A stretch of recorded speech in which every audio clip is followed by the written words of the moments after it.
Existe uma frase que costuma ser bastante repetida, como se ela estivesse na Bíblia, que é: o dinheiro é a raiz de todos os males. E, no entanto, essa frase não está na Bíblia. O que tem na Bíblia é: o amor ao dinheiro é a raiz de todos os males. E quando nós lemos aqui: não ameis o mundo, porque o que há no mundo, a concupiscência da carne, a concupiscência dos olhos e a soberba da vida, não é do Pai, mas do mundo. É interessante nós lembrarmos lá de Gênesis, porque em Gênesis, o mundo ainda como um estado de coisas que nós temos ao nosso redor, não existia. Existia o Éden, o Jardim do Éden, que Deus criou e que Deus falou que era bom. E, no entanto, são essas três coisas que levam o homem a cair, Eva a cair. Se a gente abrir lá em Gênesis capítulo 3, nós vamos ver essas três coisas. E a gente poderia perguntar: mas o que tinha de errado no fruto? O fruto era maligno na sua natureza, ou alguma coisa assim? Não, o problema estava na concupiscência. Capítulo 3 de Gênesis, versículo 6. E vendo a mulher que aquela árvore era boa para se comer, agradável aos olhos, e árvore desejável para dar entendimento, tomou do seu fruto e comeu, e deu também a seu marido, e ele comeu com ela. Aqui nós temos: era boa para se comer, agradável aos olhos, e boa para dar entendimento.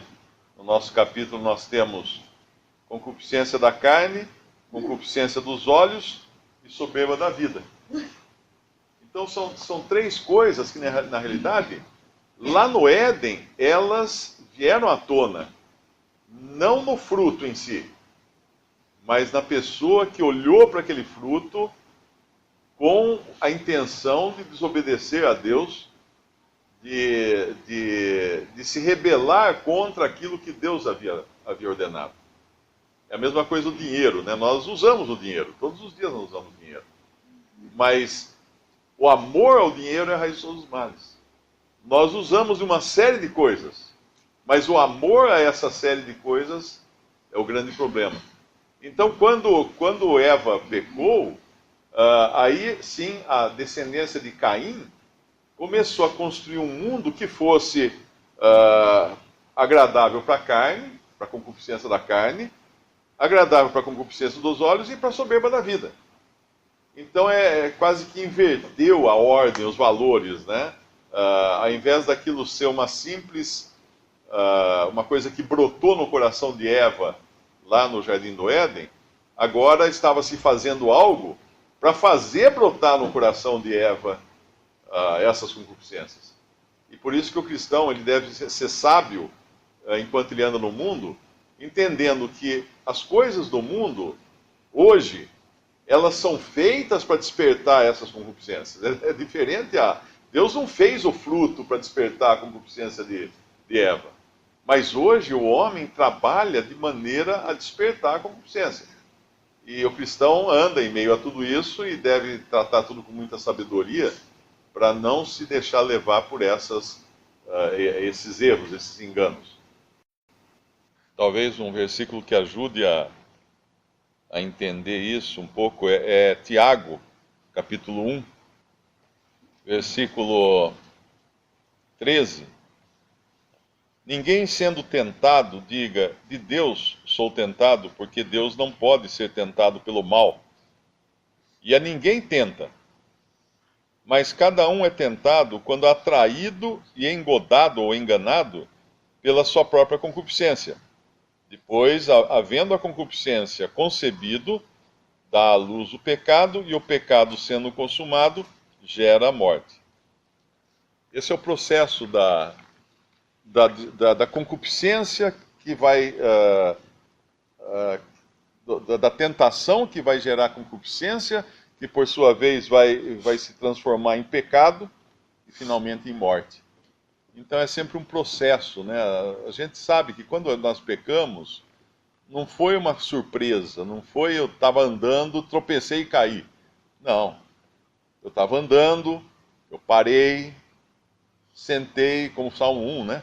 Bem-aventurado o homem que não anda na concupiscência no conselho do ímpio, não se assenta na roda dos escarnecedores, não anda no conselho, não se detém na roda, não se detém e não se assenta, né, na roda dos escarnecedores.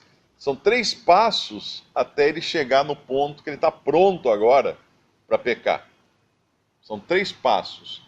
E às vezes nós deixamos passar, né, sem julgarmos uma coisa. Muito bem, aquela coisa vai despertar em mim, aquela coisa que é do mundo, vai despertar em mim a concupiscência da carne, ela vai despertar em mim a concupiscência dos olhos, ela vai despertar em mim a concupiscência, a soberba da vida. É aí que mora o perigo. Então, a ocupação com essa coisa pode me levar a cair. O irmão mencionou a tentação do Senhor, e Satanás, na tentação do Senhor, usou as 3 coisas também: concupiscência da carne, concupiscência dos olhos e a soberba da vida. Expôs para o Senhor essas 3 coisas. E usando a palavra de Deus, como fez com Eva, se bem que com Eva ele colocou em dúvida, foi assim que Deus disse? Mas com o Senhor Jesus ele fale que essas pedras se transformem em pão, porque está escrito, dará ordem.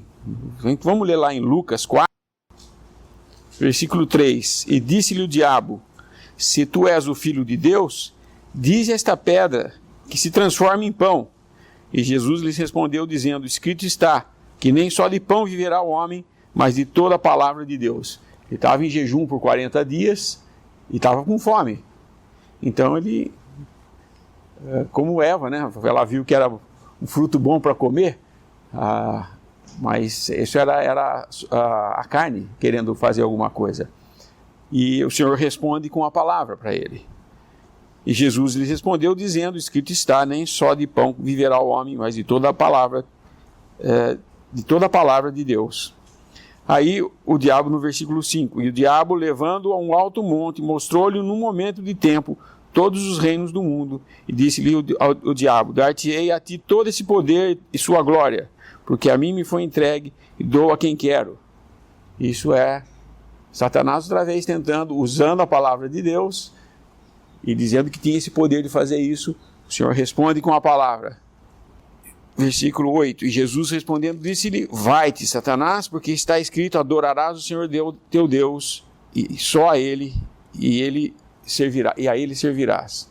Ele mostra, num passar num tempo, ele resume, eu creio que ele como que passou por um tempo rápido assim, todas as coisas diante do Senhor, que ele podia ver, para que seus olhos contemplassem aquilo que ele podia ter.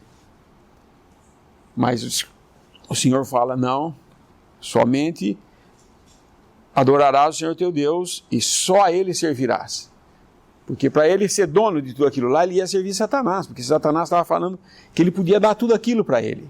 A partir do momento que Satanás desse tudo aquilo para ele, ele seria o chefe, ele seria o superior. Mas o Senhor não é nem tentado por ele, como o irmão falou, não existia, batia e voltava, né, a palavra, porque ali não existia a fraqueza. Ao contrário, ele com a própria palavra de Deus respondia. E por fim, ele levou também, versículo 9, levou também a Jerusalém e pô-lo sobre o pináculo do templo e disse-lhe: se tu és o filho de Deus, lança-te daqui para baixo, porque está escrito: mandará os seus anjos acerca de ti que te guardem, que te sustenham nas mãos para que nunca tropece o teu pé em alguma pedra. E Jesus respondendo disse-lhe: dito está, não tentarás ao Senhor teu Deus. Satanás tenta o Senhor Jesus usando todas essas coisas, esses 3 elementos que nós vemos em 1 João ali. Mas venceu Satanás, foge dele, né? Satanás foge depois disso.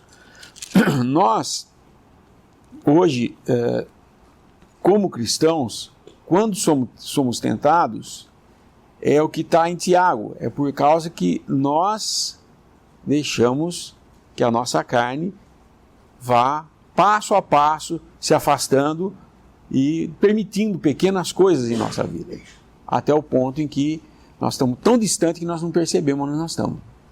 E a diferença entre estar do lado de lá e estar do lado de cá é muito pequena. E num piscar de olhos, caímos. Parece que foi um piscar de olhos, mas não foi. Foi um processo que veio desde lá de trás. Quando caímos,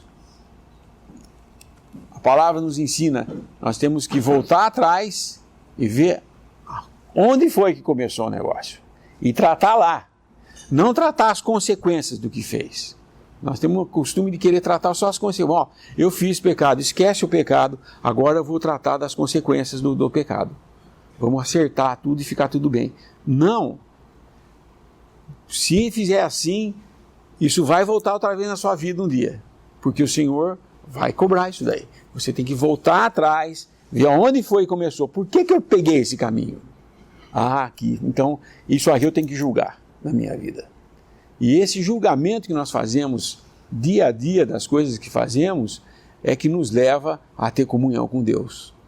Porque quando nós não julgamos essas coisas e apenas jogamos para debaixo do tapete ou viramos a página tentando passar para a próxima, sem julgar, o assunto não está tratado e a nossa comunhão com Deus não pode ser perfeita.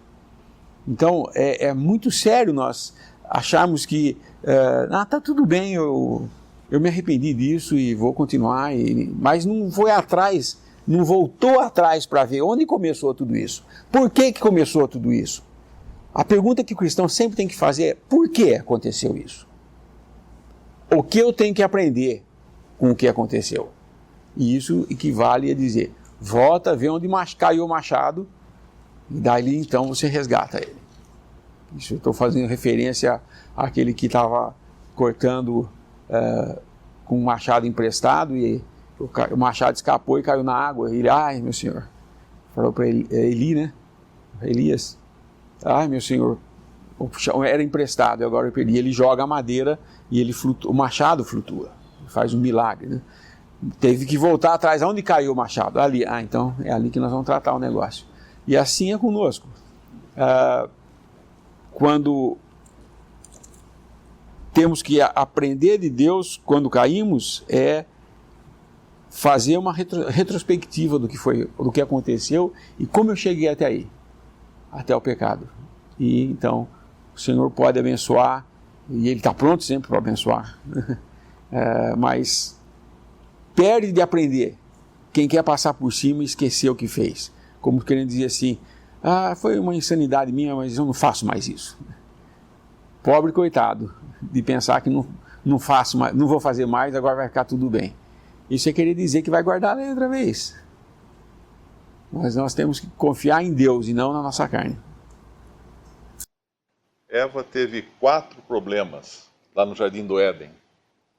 E hoje nós também enfrentamos 4 problemas enquanto estamos aqui no mundo. Ela teve esses 3 problemas, que são as 3 formas de concupiscência, e tinha um 4º problema também, lá no Jardim do Éden, e esse 4º problema continua no mundo, que é o inimigo das nossas almas, que é Satanás. Porque agora ele vai falar, inclusive no nosso capítulo, ele fala das 3 concupiscências do que há no mundo. O mundo passa, versículo 17, a sua concupiscência, mas aquele que faz a vontade de Deus permanece para sempre. E o versículo 18, 1 João capítulo 2, filhinhos, já é a última hora, e como ouvistes que vem o anticristo, também agora muitos se têm feito anticristos, por onde conhecemos que já é a última hora. Saíram de nós, mas não eram de nós, porque se fossem de nós, ficariam conosco, mas isto é para que se manifestasse que não são todos de nós. E vós tendes a unção do Santo, e sabeis tudo. Não vos escrevi porque não soubesseis a verdade, mas porque a sabeis, e porque nenhuma mentira vem da verdade. E aí ele vai falar então do mentiroso em 2 aspectos aqui. Quando ele fala do anticristo, ele fala daquilo que se opõe a Cristo. No capítulo 4 da mesma epístola, ele vai dar algumas dicas a mais aqui desse anticristo, que é o versículo 3. E todo espírito que não confessa que Jesus Cristo veio em carne não é de Deus, mas este é o espírito do anticristo, do qual já ouvistes que há de vir, e eis que já está no mundo. Então, ainda que o anticristo ainda não tenha vindo, o espírito do anticristo, ou seja, seu modo de agir, a energia que vai lhe dirigir, que vai guiá-lo, já está no mundo, porque ela vem de Satanás. E Satanás já está, continua aqui, né? O príncipe desse mundo. E qual é a característica daqueles que são movidos pelo anticristo, ou pelo espírito do anticristo? É o versículo 5 do capítulo 4. Do mundo são, por isso falam do mundo e o mundo os ouve. Nós somos de Deus, aquele que conhece a Deus ouve-nos, aquele que não é de Deus não nos ouve.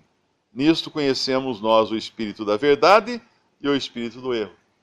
Então já vai ficando cada vez mais fácil identificar o que é que pode atrapalhar o nosso caminhar aqui, sabendo que tem esse quarto elemento, que é o espírito do anticristo, ou Satanás agindo aqui nesse mundo, que vai levar pessoas a falarem do mundo e tentar nos atrair, despertar essas três concupiscências em nós, mas também há pessoas que vão falar de Deus para alimentar a nova natureza que existe em nós. E aí entra que tipo de companhia eu quero nesse mundo. Com que pessoas eu quero andar? Com aquelas que falam do mundo e gostam do mundo e querem desviar minha fé, tirar meus olhos de Cristo para olhar para o mundo, ou com aquelas que vão falar de Cristo, que vão edificar a minha fé, que vão lavar meus pés e vão elevar o meu olhar cada vez mais para Cristo. Então entra aí esse quarto problema que nós temos, que não é só Satanás, mas também aqueles que são movidos por ele e vão querer nos ajudar a sair do caminho do Senhor. Lá em 1 Coríntios, em Efésios capítulo 2, fala que a nossa condição, antes de sermos salvos, éramos inimigos de Deus, estávamos mortos em delitos e pecados e guiados pelas concupiscências que há no mundo, pela nossa própria vontade, pelo príncipe desse mundo, que é Satanás. Então é uma escolha que o cristão faz. Com quem eu quero me envolver? Quem eu quero colocar na minha frente que vai me ajudar ou me atrapalhar na minha caminhada em Cristo? E aqui no versículo 22 do capítulo 2 de 1 João, ele vai falar de duas coisas também. Quem é o mentiroso, senão aquele que nega que Jesus é o Cristo, é o anticristo, esse mesmo que nega o Pai e o Filho. Isso aqui tinha muito a ver com os judeus, porque os judeus foram convencidos de que Jesus não era o Cristo. O inimigo fez de tudo para que eles não aceitassem que aquele Jesus que estava ali era o Cristo, ou seja, o ungido de Deus, o Messias. E aí no versículo 23 nós temos algo que fala mais a nós como cristãos. Qualquer que nega o Filho, também não tem o Pai. E aquele que confessa o Filho, tem também o Pai. Mas o que é negar o Filho? Negar o Filho é negar que ele é um com Deus, com o Pai. É negar que ele é Deus. É negar que ele seja Deus. Isso ele vai falar também no capítulo 4, no versículo 2. Nisto conhecereis o Espírito de Deus. Todo espírito que confessa que Jesus Cristo veio em carne é de Deus. E todo espírito que não confessa que Jesus Cristo veio em carne não é de Deus. Mas este é o espírito do anticristo, do qual já ouvistes que há de vir, e eis que já está no mundo. Mas como assim? Qualquer pessoa confessa que Jesus veio, que Jesus nasceu nesse mundo, não é? Se perguntar para até para um ateu que tem estudado história, fala assim, não, eu acredito que Jesus nasceu. Mas nascer é uma coisa. Nós nascemos. Nós não viemos em carne. Nós fomos gerados no mundo pela primeira vez na nossa existência, nós passamos a existir na nossa concepção, mas é diferente de vir em carne. Porque quem veio em carne já existia antes de vir em carne. Já existia antes em espírito. E esse é Cristo, esse é Jesus. Ele veio em carne. Ele assumiu a forma humana, que ele não tinha antes. E hoje, ele tem essas duas características. E o anticristo vai sempre tentar atacar as duas características de Cristo. Uma, que ele é perfeito Deus, e outra, que ele é perfeito homem. Ou ele vai puxar para um lado ou puxar para o outro, mas ele vai negar as duas. E Jesus Cristo é Deus e homem, né? Deus, Filho de Deus, é Deus perfeito, é uma das três pessoas da divindade, ou ele é, ele é perfeito homem. Muitas religiões ditas cristãs hoje negam a Trindade. Dizem que a Trindade foi uma invenção da Igreja Católica, que é uma heresia, que no ano 300 e poucos a Igreja Católica inventou a Trindade. Isso é uma bobagem muito grande que essas pessoas falam, e ainda falam que são cristãs. Porque uma pessoa que não crê na Trindade, ela não crê realmente na revelação de Deus. Porque nós temos claramente a Trindade apresentada em várias passagens da Bíblia. E algumas outras pessoas se dizem cristãs e podem até crer na Trindade, porém não creem na ressurreição corporal de Jesus. Acreditam que Jesus, sim, reapareceu para os discípulos, mas numa forma etérea, uma manifestação apenas visível, como se fosse algo concreto, mas que na verdade não era. E isso também contradiz totalmente o relato dos evangelhos, que ele até comeu peixe na presença dos discípulos, ele não ia enganar os discípulos. Ele não ia fazer uma mágica, vamos deixar eles fazer eles pensar que eu estou num corpo, mas eu não estou. Não, nada disso, ele estava num corpo, um perfeito corpo humano. Então Cristo, Deus perfeito e homem perfeito, essas duas coisas, ou elas estão juntas, ou elas caem juntas. E a fé cristã está baseada nessas duas coisas. Eu quis enfatizar isso porque eu recebo muitos e-mails de pessoas com dúvidas. O que você acha de fulano que pregou tal coisa, ou de cicrano, ou da...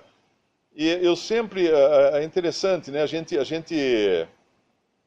vê aqueles documentários na África. Eu estava vendo um documentário lá, o leão, quando ele ataca, ele vai no pescoço, ele vai na jugular do animal.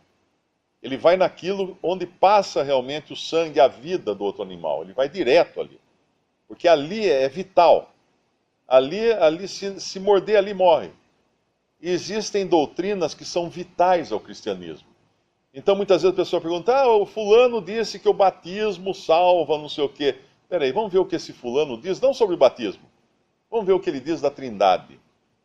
Vamos ver o que ele diz da divindade de Jesus.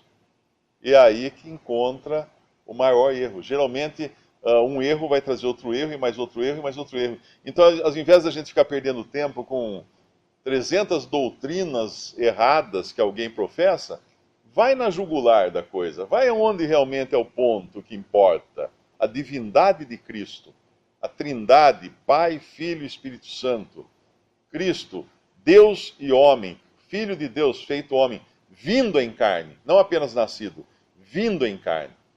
E o que fazer então quando alguém vem a nós, como é o caso de Testemunhas de Jeová, é o caso de espíritas, é o caso de igrejas unicistas e tantas outras coisas, quando vem a nós trazer uma doutrina que negue a divindade de Cristo, que negue a Trindade, que negue a ressurreição corpórea de Jesus. O que fazer com essa pessoa? Nós vamos encontrar isso lá em João, na Epístola de João, quando ele fala, segunda Epístola de João, versículo 7. Porque já muitos enganadores entraram no mundo, os quais não confessam que Jesus Cristo veio em carne. Esse tal é o enganador e o anticristo. Olhai por vós mesmos para que não percamos o que temos ganho, antes recebamos o inteiro galardão. Todo aquele que prevarica e não persevera na doutrina de Cristo, qual é a doutrina de Cristo? Ali em cima ele falou que Cristo veio em carne. Não tem a Deus. Quem persevera na doutrina de Cristo, esse tem tanto o Pai como o Filho. se alguém vem ter convosco e não traz essa doutrina, não o recebais em casa, nem tampouco o saudeis, porque quem o saúda tem parte nas suas más obras. O Senhor Jesus tem um momento que ele fala assim, quem não honra o Filho, não honra o Pai que o enviou. Ele coloca a honra ao Pai e ao Filho em pé de igualdade. E o que nós vemos hoje, muitas religiões ditas cristãs, vindo com as doutrinas mais estranhas, mas sempre o problema vai estar lá. Negar o Pai, e negar o Filho, negar a divindade de Cristo, negar a ressurreição corpórea de Cristo. Isso é mais importante agora, porque eu estou ficando até meio que assustado com o número de grupos de pessoas que confessam ser cristãs, que estão saindo das iluminações e se reunindo fora das iluminações, e a primeira impressão que dá é falar, que bom, olha, está se reunindo sem denominação, que bom. Vai ver o que essas pessoas falam da divindade de Cristo, vai ver o que essas pessoas falam da Trindade, vai ver o que essas pessoas falam da ressurreição corpórea de Jesus. E é impressionante como esses grupos independentes, agora que saem das denominações e dizem que estão reunidos só o nome de Jesus e tudo mais, é impressionante quantos deles negam a Trindade, negam a ressurreição corpórea de Cristo. E às vezes dá vontade de falar assim, amigo, você saiu lá da igreja XYZ, que eram denominações tradicionais e fundamentalistas, etc., e mergulhou num erro pior. Porque, pelo menos lá não negavam a divindade de Cristo, você está negando a divindade de Cristo, você está negando a Trindade. E é um alerta para nós isso, sabendo que muitas dessas religiões irão colocar uma carga muito forte na questão da concupiscência. E às vezes tornando-se até religiões legalistas, enquanto deixam camuflada a atuação que o inimigo tem nas suas doutrinas, que é justamente o quarto elemento, que são os anticristos, que o apóstolo João vai citar a partir do versículo 18 do capítulo 2 de 1 João.